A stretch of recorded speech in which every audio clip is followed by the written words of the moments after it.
បងអត់អីទេឲ្យតែប្រពន្ធបងមានក្តីសុខបងក៏មានក្តីសុខដែរបងឆ្លាញ់អូនសំណត់ចិត្តអូនក៏ឆ្លាញ់បងដែរអើយអាងាប់អញហើយធ្វើដល់ខ្លាំងនេះហេកូនសុំសិនថ្ងៃជួយឆ្លាញ់អូនហើយមែនអូនដឹងតាំងពីដើមមកបងឯងមិនដែលឆ្លាញ់អូនទេបានបងឯងមិនដែលធ្វើតាមចិត្តអូនទេមិនអញ្ចឹងទេអូនបងបាច់បងបាច់អីទេអូនយកគ្រប់យ៉ាងព្រោះកន្លងមកអូនឆ្លាញ់បងម្នាក់ឯងអូនឈឺចិត្តណាស់អូកូនឲ្យលេខបាត់ហើយអើយអូនបាច់អូនបាច់អីទេឆាប់យកអាវ៉ាន់ទៅនៅជាមួយម៉ែអ្នកឯងវិញណាអញ្ចឹងអីអូនប្រកែធ្វើអីកូនមិនសប្បាយចិត្តទេខ្ញុំឲ្យមកជិះវិញទៅដោយឥឡូវពុំត10យកអាវ៉ាន់ខ្ញុំទៅវគ្គបន្ថែមតិចអូនក្តៅស្អប់អស់សំណត់ចិត្តបងបងអត់អីទេឲ្យតែប្រពន្ធបងមានក្តីសុខបងក៏មានក្តីសុខដែរកូនឲ្យកូនទៅដល់ថ្នាក់ហ្នឹងណាងុយទឹកផងដាក់ដង្ហាលផងអើយបានហើយកូនបានហើយអញខ្មាស់គេណាអើយដល់ខ្មាស់អីគេទេឲ្យគាត់កូនស្រឡាញ់គ្នាសងតោះអូន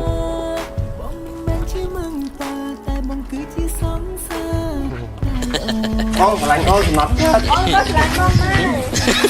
ញ៉ាំស្ពៃអត់ឆ្ងាញ់ទេថ្ងៃជួយឆ្លាញ់អូនហើយមែនអូនដឹងតាំងពីដើមមកបងឯងមិនដែលឆ្លាញ់អូនទេបានបងឯងមិនដែលធ្វើតាមចិត្តអូនទេមិនអញ្ចឹងទេអូនបង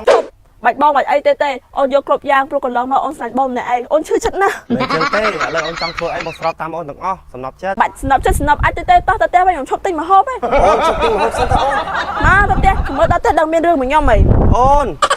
ទិញម្ហូបសិនតើអូនមានរឿងអីទៀតហើយអាលឿឆ្លោះគ្នាបកែកលងនោះកែស្រឡាញ់គ្នាខ្លាំងណាស់ហើយមិនឆ្លោះនេះទេខ្ញុំវាអន់ចិត្តព្រោះខ្ញុំស្រឡាញ់គេតែម្នាក់ឯងមិនអញ្ចឹងទេអូនបានឈប់និយាយមួយខ្ញុំយកគ្រប់យ៉ាងអើយកូនឲ្យកូនរឿងមុំស្រួលគ្នាបានក៏ស្រួលទៅខ្ញុំអត់ស្រួលទេហើយខ្ញុំក៏មិនចេះរស់នៅជាមួយនឹងមនុស្សដែលគេមិនស្រឡាញ់ខ្ញុំដែរអូនអូនអូកូនឲ្យលេខបាត់ហើយអើយអូនបាច់អូនបាច់អីទេឆាប់យកអាវ៉ាន់ទៅនៅជាមួយម៉ែអ្នកឯងវិញណាអញ្ចឹងអីអូន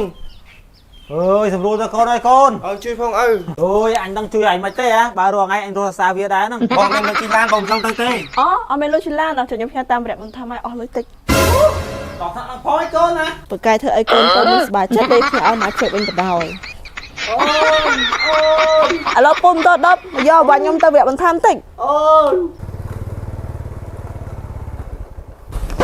ណាវ៉ាន់ផ្ញើទៅវគ្គបន្ថែមហ៎នេះអាវ៉ាន់ពីរនេះលើកទៅបាទហើយឯងចូលផ្ញើទៅខេត្តណាដែរទៅពងធំអូនបាទអូយវ៉ាន់អីធ្ងន់មែនចាអូបាច់ជន់នន់ចាដាក់ទៅលឿនណាសេវាខាងណាចាសេវាខាងកែខ្ញុំគ្មានលុយឲ្យទេបាទខ្ញុំទៅណាចាទៅលឿនណាខ្ញុំធន់ថប់អូយ